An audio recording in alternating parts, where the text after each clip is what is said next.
so guys अहिले चाहिँ हामी यसलाई के भन्छ दिदी गुलाबी जामिन गुलाबी जाम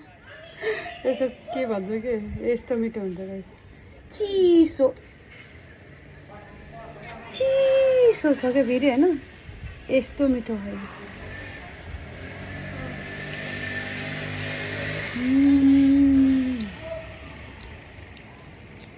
मिठो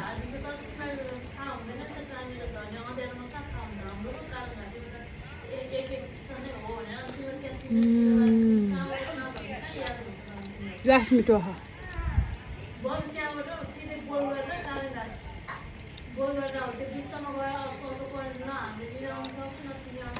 नेपाली मार्केटमा पाइन्छ गाइस तपाईँहरू पनि खाने भए लड्डुहरू सबै थोक लास्टमा मिठो खा